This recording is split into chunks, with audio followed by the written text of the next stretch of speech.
We are the Lab Doctors. I'm Amanda. I'm Dorothy. And I'm Zhao Yong. We are biomedical researchers who realized we still have a lot to learn about science. So why not join us on this quest? Hey everyone, welcome back to the Lab Doctors podcast. So this week we'll be talking about decisions or decision making. I'm not really sure Zhao Yong chose the topic, so...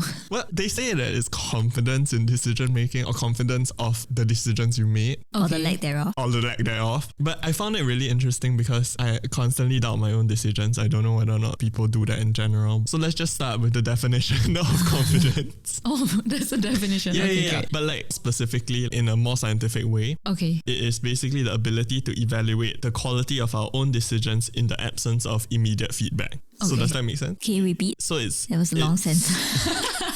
the ability to evaluate the quality of our own decisions in the absence of immediate feedback. Okay. Why it's confidence is because if we have feedback and we know the results of our decisions immediately, there's really no need to be confident about it. You know, Yeah. confidence only comes when there's a risk element, there's an unknown element to Yeah. the decisions that we make. But it depends though, if the feedback is positive or negative, it will reinforce your confidence or it will bring you down. Exactly. So our level of confidence is also an internal metric that we use, and it can be used to revise the decision we just made or guide future behaviors, depending on whether or not, you know, the decision is set in stone. So like, for example, let's say Yes. yeah, we're buying food, we can, or like ordering food and the waiter standing there and then we're like, oh, I want to get fried food initially. And then like, oh, I don't actually feel very confident about that decision. Then I can awkwardly tell the waiter like, oh, can you cancel the order? I'd rather something else. Healthier. Yeah. So that's like your confidence causing you to revise your decision. So what exactly is new about this study is that our confidence level in our decisions is generally a value-based choice. So a value-based choice is basically the choices we make as an individual based on our own personal set of values. So like if we value Health, for health, example. Yeah, then you Then- will change from fried food to non. Exactly.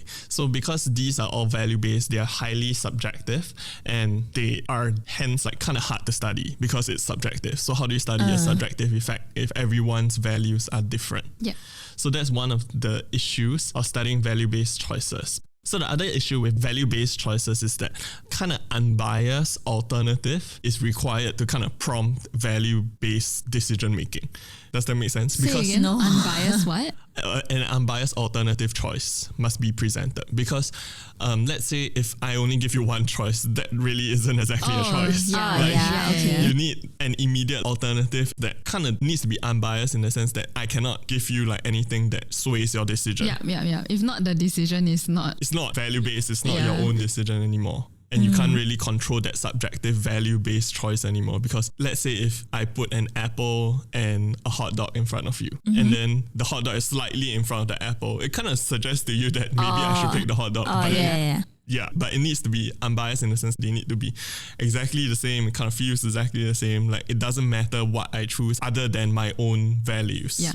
Okay. Yeah, so these are the two issues. So the first issue is that it's highly subjective and that it's very hard to control for in an experimental setting. So what these people in this study did was that they are trying to create a computational model. I feel like I always talk about computational models, but when we are dealing with human behavior, that's how you kind of eliminate all these errors Yeah. by creating a model. So what they are trying to do is make this model that can kind of remove this value-based choice. Not really remove, but like account for this value-based choice by like approximating a person's eye movement between choices, and then they can like kind of figure out how confident you are when you are making a decision. So it's quite crazy because apparently it's quite accurate. Wow. Yeah. Should take my heartbeat. Apparently, Put a nobody- lie it's just- detector. It's just like eye movement, and then they can predict already. But let's go into the results. But before that, I just want to ask, like, if y'all ever experience like picking up an item at a grocery store, and then you suddenly decide like, oh, I'm just gonna like not buy it, or like buy something else when you are queuing, or like you walk away from the aisle already, and then you just like, no, I need to go back and put it back down because I don't want this. All the time. Okay, like this happens to me all the time. I always second guess my decisions, and then sometimes I'm thinking, oh, maybe today I'll buy the more expensive thing because I read the nutritional information and it's healthier, and then suddenly I go and pick up something else, and then I'm like, oh, maybe I'm spending too much money. I mean, I can compromise a bit on the health because like the other option was maybe not as unhealthy, but it's cheaper. Yeah. And then I go back to the aisle, and then I stare at both of them, and then I just look at the nutritional info again, which I've already seen, and then so all the time. I feel like I never really do that. I go grocery shopping with like a list, and then I'll just choose the cheapest one. Cheapest per gram of food. That's my, not by nutritional value. So I think to me it's like money. Anyway, I don't buy food very often. I always go to the egg section, then I'll just choose the cheapest egg because I'm like, the eggs look the same. Yeah, I can't really tell. I don't really get it. I'm pretty sure when I eat the egg, it tastes the same. So like, why are there expensive eggs? I mean, don't go to the organic one, but like, I feel that all the eggs are roughly the same. So I just choose the cheapest. Yeah. So, but I guess my question for both of you is how confident do you feel after making that last decision to buy? I feel like for Dorothy, it's probably like very confident because you're like, as long as the cheapest, you're good. Yeah, I always go for the cheapest. And then if I don't like the taste, then I'll realize that like, maybe another I'll option. buy a more expensive one. But if the cheapest works, then I'll just always go for the cheapest. So basically, it's like you're just very confident in that choice. I think so. Okay, I mean, makes sense. yeah. That's good. I was going to say we can't talk about grocery shopping because I also like to explore, but then I realized like I second guess all my decisions in life. So I mean, maybe grocery shopping is a good benchmark for how much I doubt my decision. Yeah, as in, but like when you queue up and pay already, do you feel confident in those choices that you've made? Yeah, I'll go home immediately. Not really until like Dorothy says, until I've tried it, I've cooked it, and then like, oh, this was good. But that doesn't count anymore, right? Because there was like a result. So it's not really confidence in my decision at the time. Feedback already. Okay, I wouldn't say I'm like super not confident and I'm like, oh, I should go back and like return everything. But I wouldn't say I'm very confident. I'm very like middle of the way, like neutral, like don't get your expectations up. So, like confident enough. Yeah, I'm confident enough to like choice. leave the shop. Yeah. Okay. But not confident enough that I'm like, yes, this was the right choice, Okay, that's interesting because the results from the study was that we are most confident in the decisions that we make after we have invested sufficient attention in weighing the different options, and even more confident if we are conscious of having done so. So like, let's say you look at all the choices you have already and then you feel like you've considered everything and feel like you've considered all the nutritional, all your values basically. It doesn't have to be like health. It can be like whether or not something tastes good, whether or not something is cheap, whether or not something is, I don't know, colorful for me, I guess. Aesthetics, yeah. So once you feel like you've evaluated enough of whatever you've evaluated, then generally you will be more confident. Yes. So I guess my values are very simple. It's just cheap. But you have also considered like all the other stuff in the same category and how much they cost, and based on your values, you're like, okay, I'm confident enough that this cheapest thing is the one that makes me that I'm comfortable and confident. Mine is simple because it's an absolute number, but Amanda's one is a bit difficult because there's so many things. Yeah. No, but the thing is, it's true. I feel more confident after having made all these decisions, and then I can walk out without wanting to walk back in, Yeah, exactly. But if I didn't, which is sometimes I don't, and then I'm rushing, I'll be like, oh my gosh, I should have stayed longer, I should have read more, I should have looked at other things. But I mean, because if confidence is all relative and is relative to myself, yes, I'm more confident after making the decision and after having thought through everything. But I'm not maybe as confident as other people in that sense. Yeah. So that's what's interesting to me, because the thing about confidence is also that if you feel not very confident about the decision that you make, another aspect that this study claims to help with confidence is whether or not you're able to introspect why you don't feel confident about a certain decision. Yes. So let's say if your introspection is good enough, then you are then able to revise that decision and then you make better decisions next time. Yeah, exactly. Or like change that decision before the outcome is set. Yeah. But there are some decisions in life where I can no longer change the outcome. What I'm doing now. My job, my occupation. But that's the thing.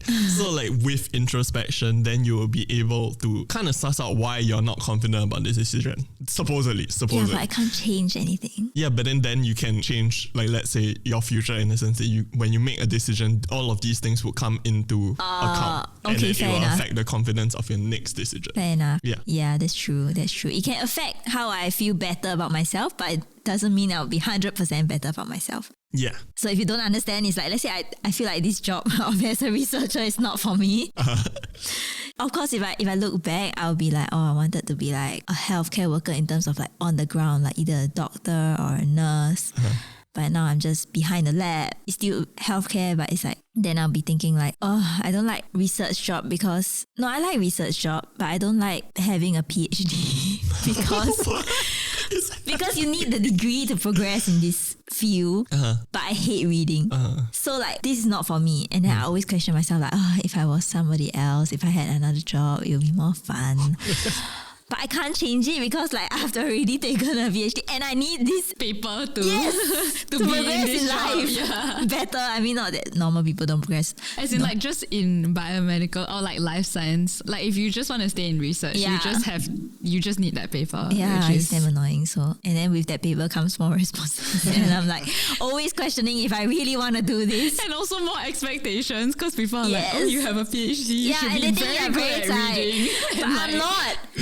I'm just a normal human. I'm even less than an average. And I guess so that's what I want to ask. So do you feel like a lack in confidence in like making your job choice? And do you feel like if you had thought about it more, or if you had like explored a bit more, Yes. you would have made, so I guess that is, Yeah, I feel like that makes sense. somehow the for this education study. system, how the world is designed is just so sad for your life. Like, as in, you don't really have time to decide what you want to do, I feel. Like out of JC, I mean, if you know, you might probably go poly because you know what you want to do. But I feel like I went to JC because I don't know what I want to do. And after JC, I still don't know what I want to do. But I have to make a choice because I have to go to uni. Unless I take a gap year, which is like not societally normal or like usual because you're wasting time. Not socially acceptable. yeah, I yeah, guess. Just want to say that this is a very classical Singaporean problem, but yes, continue. Yeah, exactly. So it's like then I take this degree because I'm like, the only thing that interests me is bio. But then after that, I'm like, there's so little options that I like here. But I'm stuck with this and I'm only like 1 year into the job. And I'm like, have 40 more years to go. But I feel like that's the thing. Like we assume that we are stuck in a certain job or that we are wasting time, so on and so forth. we're not But actually life is confident. kind of long. We're not confident to change because socially it's not. You need a lot of courage, I have Yeah. to say. Yeah, you definitely Like you need need to a lot take of a courage pay do it. cut, maybe you need to take for sure. time off, you'll be slower than your peers. And then if you need to start a family, you need... Nah, there's a lot of time, I feel. You only have one life. Well, No, but I'm that's not if you confident enough to subscribe change it. That's if you subscribe to the one life theory. I guess I'm fortunate. I mean, I've thought about all these things. and- Wow! No, I mean like not by my own merit, but it's just opportunity. Like now I get to do more of what I want to do. But at least you know what. The PhD was like part of the journey there, but I knew that like research was not like my end goal. Does that make sense? Yeah. Like, so now basically I get to teach more, which is Yeah, what yeah. I wanted to do all along from when I finished my bachelor's and was like deciding to do my 4th year. Yeah. And then like I knew that if I wanted to teach in like higher education, because that's where like my interest lies, then I would have to do a PhD. So it's like all my decisions, even throughout my PhD, every time I doubted myself or like second guess, I had to think about it. I'm like, what do I want to do in the future? If I want to be a lecturer, I need to stick this out and I Yeah, need yeah. to like stay here Wow. and like find it, you know? But I guess then the question is, then that very initial like first decision to commit yourself to the path of like, I want to be a lecturer. How long do you take to like decide, super. Like, I how mean, long do you- but the thing is, I've thought about it since I was a kid, like I... Wow! No. As in like not that I want to be a teacher since I was Yeah, a kid. yeah. I thought about like what I wanted to do. So I've always cycled through a lot of things. Like I wanted to be, like Dorothy said, like healthcare worker. I wanted to be like a paramedic. I wanted to be a doctor. I wanted to be a nurse. And then after that, I'm like, screw science. I just want to like, be an architect, and I can't even draw straight lines. Which someone told me like, oh, everything's computer now, so it's fine. But I'm like, I'm not creative enough to do all these things. And then Okay. like I cycled back to, oh maybe I like science, and then I went to uni and then I fell in love with it, which is why I'm like, from then, like, I think because I gave, like you said, you have so much introspection. Like I gave it so much thought, like what I want to do, such that like I finally reached like what I want to do, and then I'm like, and then I gave it even more thought, like throughout university. I'm like, is this something that I can do? Like, do I really want to study like this kind of science forever? Because like, you know, part of teaching is that you constantly have to study and like learn, right? And I'm like, am I okay with that? Because I'm like, if I really like, oh my gosh, it's gonna sound so nerdy, I really like studying. And I'm like, I can totally see myself doing this for the rest of my life, but I can't study for the rest of my life, right? I can't do like bachelor after bachelor after bachelor. So one of the ways that I can like fulfill this like desire to keep studying is to be a teacher, you know? Okay. And then like I have all these things that I went through, and then like, I mean, not to say that I'm like super confident, because like right now I'm teaching like officially teaching one of like my first classes, and I second guess every single thing that I do. But I know at the end of the day, like the main decision to teach is still like you're solid. Confident. Yeah. But I think it comes with a lot of introspection, which totally makes sense. So it's like, maybe it's not because the outcome is correct or whatever, but like the introspection is there. That's what gives me confidence. Yeah, that's I don't what know if it's the helps same. you. Yeah. In a sense, it's the introspection that helps you revise what choices you have made, and then it helps you make further decisions. And that also be you will have confident in the decision that I have made. Yeah. Exactly. So that's actually very interesting. I didn't know that, you know, confidence and introspection is something that goes hand in hand, which makes a lot of sense, because I feel like as a person, I'm very apathetic to like where I'm at in life. And then like I hate introspecting about that. And that's why all my decisions lately have just been like a pile of mess that is like very, and then I feel zero confidence, zero motivation, because even though as a person I say like, oh yeah, I'm capable of introspection, which I feel like I am, but I hate it. I hate thinking about myself and where I'm at. And I feel like that's why I kind of suck at making decisions. I feel the connection between confidence and introspection is like so tenuous, because like every time I introspect, I'm second guessing myself, and I'm like, how is this making me more confident, you know? But then like if you really like think about it, everything like in hindsight, you're like, oh, okay, like all this like second guessing and everything like builds your confidence, but you just don't see it. Like it's a very unconscious and subconscious thing, especially if you've reached like, I think, a level of closure with what you were introspecting on, and like what decisions as in you like, okay, if you asked me a year ago what I would be doing, I would probably tell you research, and I wouldn't really be very like okay with it, you know? So like I feel like sometimes you have to have that closure also, because like I wouldn't be confident in my decision in like everything that I've done so far if I didn't get to teach now, you know? Like I may not have gotten the opportunity to teach in like 20 years, and then like I wouldn't be confident about my decision because I didn't get what I wanted to do at the end of the day, you know? So there must be like some type of resolution that kind of helps you also. I mean, in this case lah, so it's complicated. Not to, you know, criticize the Singapore education system. I'm going to cut that part out, but to criticize the No, but as in, I feel like that's one thing that a lot of education systems kind of forget, which is that I feel like throughout, I don't know about Dorothy or like even Amanda, but like I feel like throughout my personal education journey, it's never really like a thing. You're never really taught to think about, hey, maybe you should think about what you want to do or what you can do. It's always about like, oh, okay, so this is the answer that you need to give to get the result, to get you to where you want to be. But my question has always been, even now, it's like, where do I want to be? I don't really know where I want to go. And they never really teach you the skills to like kind of explore what you're interested in and what you can do or what you want to do. And then now it becomes like a whole bunch of me just reading a lot of self-help and doing a lot of damn like quizzes about like, oh, what I should be doing. And then all of them just don't feel right because I don't have confidence in any of my decisions. I think it's very characteristic of like Asian education system though. Is it? Yeah, because like Malaysia is exactly like that also, you know, we just like, you study to do well in your exams. Which like when you reach like PhD for all of us, like that's such a scary thing, because like you work so hard but you don't have any results to show for it. And I was like really, really truly shaken by it, because all my life I just have to study hard and then like I will do well. But now I work hard and there's nothing to show for it, which is so scary. So I think it's the education system in general. I mean, not that it doesn't have its strong points, because like, you know, it does develop like good STEM people, you know, like so science, technology, what's E? Engineering and math. Like it does like generate a lot of like good people in STEM. But at the same time, it's like, but at what cost, you know? As in, basically you increase the potential of your human capital. But then like the human capital, if they don't know what they want to do, they can't really hit that potential anyway. Yeah. So it's kind of... And I'm just thinking Sad. about your grocery analogy, right? Like I can be confident about deciding what I want to buy.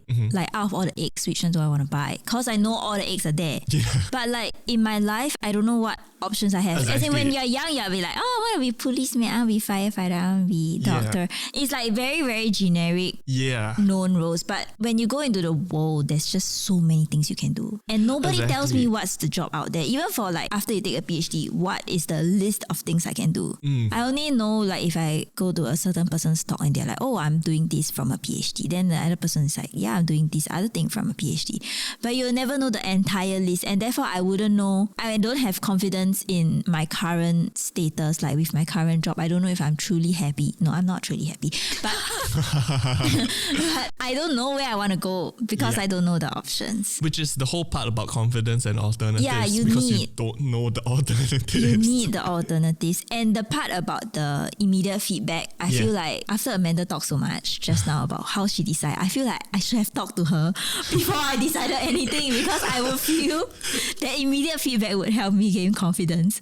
Yeah, but yeah, now yeah. it's like, when before you did your PhD. yeah, maybe. We did talk. We did.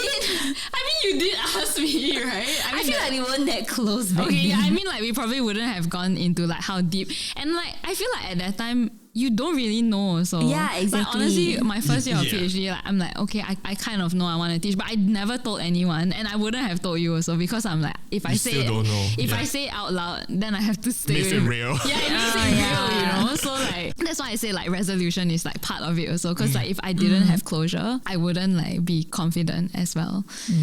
I just feel like a lot of times we just kind of forget all these things along the way. And then when we don't get the skills to find out what we need to do, it just sucks. Yeah. And as usual,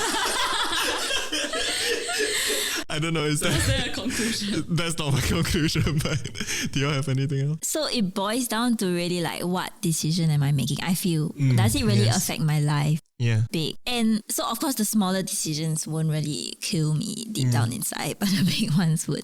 And I guess maybe ultimately we have to just accept that we may never make a decision where we are 100% Yeah. happy with, but with the introspection and, you know, as you grow and you mature, you might be able to make better decisions as you progress. And hopefully these will make you happier in future. Holy shit, that's a good conclusion right there. And as usual, subscribe to our YouTube channel and follow us on... Is it follow us on Spotify? Yes. Yeah, follow us on Spotify. Rate us. Rate us also on Spotify. It's a new thing. Give us a like and a thumbs up if you liked it. Tell us what we can do better if you didn't. Yeah. You can also follow us on our social media, Instagram, Twitter, or Facebook, and feel free to DM us any questions. Alternatively, you can email us at thelabdoctors@gmail.com. We'll post the links in the episode description, and please share it with your friends and family. Thank you. Bye. Bye.